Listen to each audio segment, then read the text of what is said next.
चलो देखो, हम उपनिवेशवाद और देहात के बारे में पढ़ा रहे थे। कल जब पढ़ाए थे तो 3 तरह का कर के बारे में पढ़ाए थे। फिर हम पढ़ाए थे कि प्लासी का जो युद्ध हुआ था, युद्ध होने के बाद में हमारा जो है सो ईस्ट इंडिया कंपनी भारत पर शासन करने का शुरुआत हो चुका था।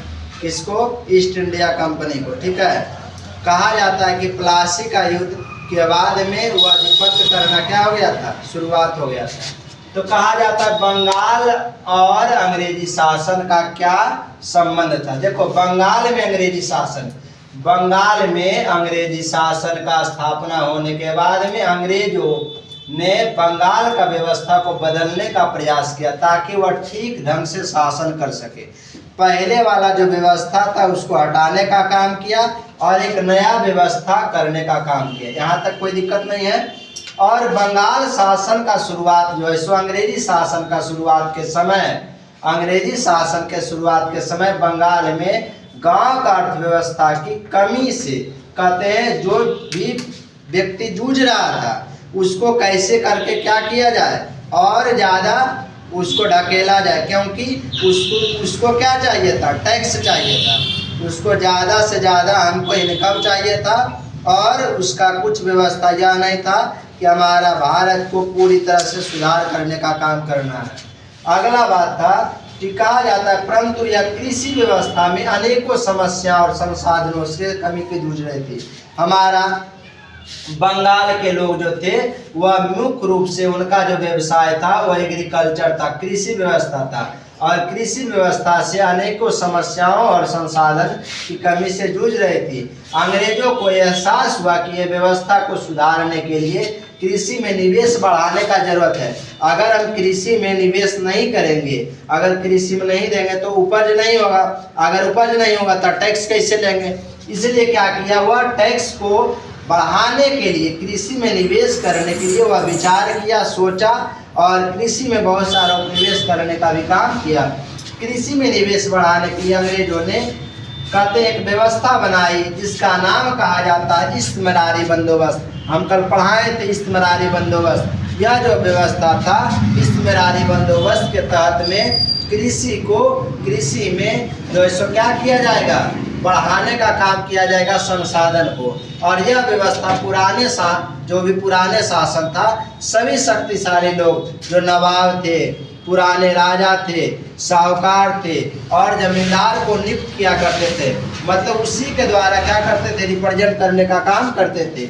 इन सभी जमींदारों को अंग्रेजों शासन के द्वारा गांव से कर वसूलने का जिम्मेदारी सौंपा गया कि जो भी जमींदार है वो जमींदार क्या करेंगे, गांव जाएंगे और टैक्स लेंगे। लेकिन समस्या एक आया कि जितना जमींदार थे अगर उसको टैक्स लेना है तो मनमाना ढंग से टैक्स लेते थे, क्या करते थे, और अंग्रेज जो है सो जो देना चाहिए था उससे कम देते थे और यह मनमाना ढंग से लेते थे। लेकिन किसान के पास में उतना संसाधन था ही नहीं, तो वह क्या करता, वह जो है सो टैक्स देने में सक्षम नहीं हो पाते थे। अंग्रेजी सरकार जो है सो इन जमींदारों से एक निश्चित रकम के रूप में कहते हैं लेती थी और जमींदारों को किसान से अपनी इच्छा अनुसार से कर वसूलने का छूट देती थी कि जितना मन है उतना टैक्स लो, लेकिन हमको एक फिक्स देती थी। यह जो है सो अंग्रेजी सरकार अपना में क्या कर लेती, एक फिक्स कर लेती, कहे थे कि तुमको जितना लेना है ले लो, लेकिन हमको जो है सो एक फिक्स देना है। यह चाहता था कि हम ज़्यादा से ज़्यादा लेंगे तब नहीं इसको देंगे। या इसके कारण से किसान जो थे उसको बहुत समस्या का सामना करना पड़ता था, ठीक है न। और इसे ही कहते हैं अस्थाई या जमींदारी बंदोबस्त भी कहा जाता है। यह व्यवस्था बहुत ज़्यादा दिन तक नहीं चल पाएगा। इसका कारण यह है कि जब हमारा किसान के पास में जब उपज बहुत ज़्यादा नहीं है, टैक्स ज़्यादा मांगेगा तो वह देने में सक्षम नहीं होगा।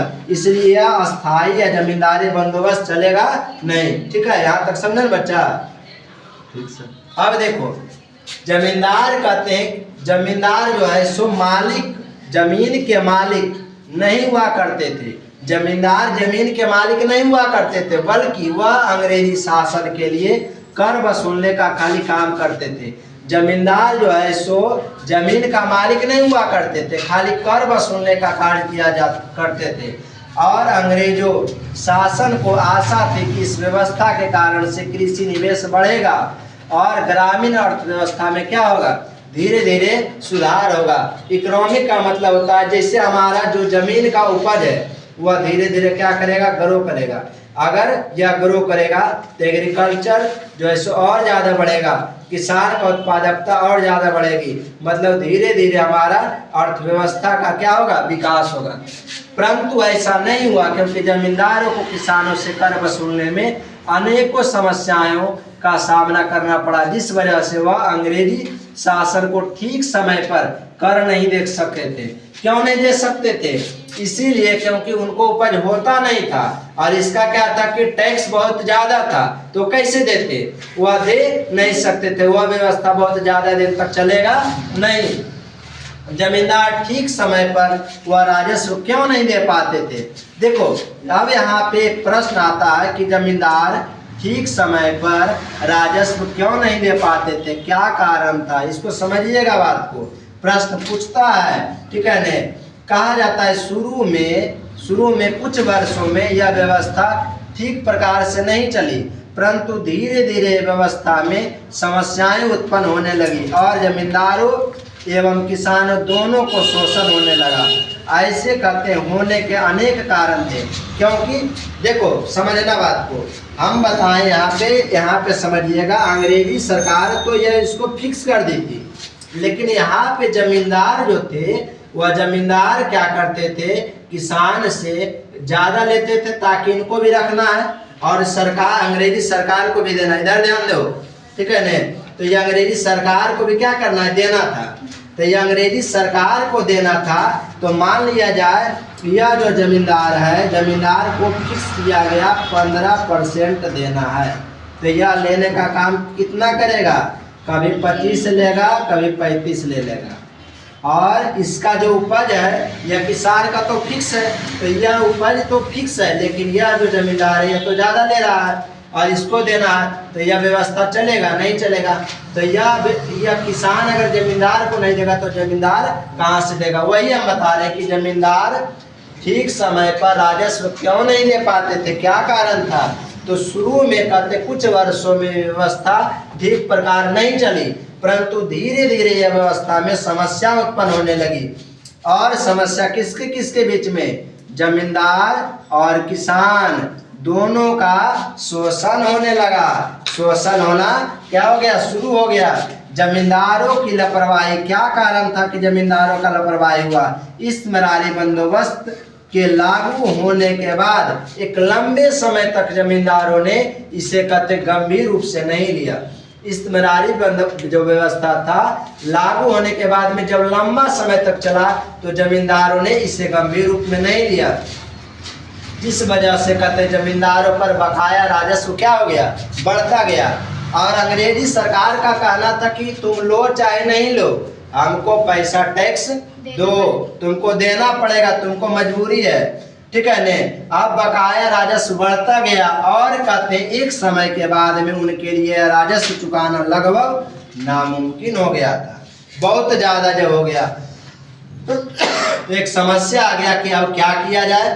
तो क्या किया जाए, अब दोनों के लिए क्या हो गया, जो 120 का काम हो गया, किसान को भी और जमींदार को भी, ठीक है। तो कहा जाता है बहुत राजस्व का क्या हो गया, डिमांड हो गया। और शुरुआती व्यवस्था में राजस्व कहते हैं मांग बहुत ज़्यादा थी, यानी कि जमींदारों को बहुत ज़्यादा कर अंग्रेजी शासन को चुकाना होता था। बहुत ज़्यादा टैक्स हो गया था, धीरे धीरे बढ़ते गया था, इतना कर कि वह कहते किसानों से वसूल नहीं कर पाते थे, जिस वजह से कहते बकाया कर राशि कहते क्या हो गया, बढ़ते गया। अंतिम में यह जो व्यवस्था है उसको क्या करना पड़ा था, छोड़ना पड़ गया था। क्या करना पड़ गया था, छोड़ना पड़ गया था, ठीक है ने। यहाँ तक क्लियर हो गया। पढ़ा रहे थे इसमें कि जमींदार का किस तरह से जो है सो बहुत ज़्यादा राजस्व का जो है सो मांग किया जाता था, इसके बारे में बताए थे कि शुरुआती व्यवस्था में राजस्व बहुत ज़्यादा जो है सो था, यानी कि जमींदार को बहुत ज़्यादा कर अंग्रेजी सरकार को चुकाना पड़ता था, इतना कि वह जो है सो किसान वसूल नहीं कर पाते थे, जिस वजह से बकाया का राशि धीरे धीरे बढ़ते गया। और फसल का कीमत का क्या स्थिति था? किसान जब थे तो फसल को उपजाते थे, तो फसल का कीमत क्या था? जिस दौर में यह व्यवस्था लागू किया गया उस दौर में फसल का कीमत बहुत ज़्यादा कम था। टैक्स का डिमांड ज़्यादा, फसल हो रहा है कम और उसमें भी कीमत और ज़्यादा कम। किसान को बहुत ज़्यादा एकदम आत्महत्या करने के लिए किसान मजबूर हो जाते थे, जिस वजह से इतनी ऊंची कर चुका पाना यानी कि किसानों के बस में नहीं था। और किसान से कर एकत्रित न कर पाने के कारण से जमींदार भी सरकार को कर नहीं दे पाते थे। जमींदार बेचारा कहाँ से देगा? जमींदार को लेना है किससे? किसान से। और किसान का जमीन का जो है सो उपज कम हो रहा है और उपज कम के साथ साथ फसल का कीमत भी कम हो रहा है, तो कैसे बेचारा देगा? एक समस्या बहुत बड़ा आ गया। जमींदार फिर कहाँ से देगा? अब वहाँ पे आया असमान व्यवस्था। असमान व्यवस्था कौन व्यवस्था आया? असमान व्यवस्था। कहते कर की व्यवस्था असमान थी। परिस्थिति चाहे कैसी भी हो, निश्चित कर को सही समय पर चुकाना होता था, एकदम फिक्स ड्यूरेशन रहता था।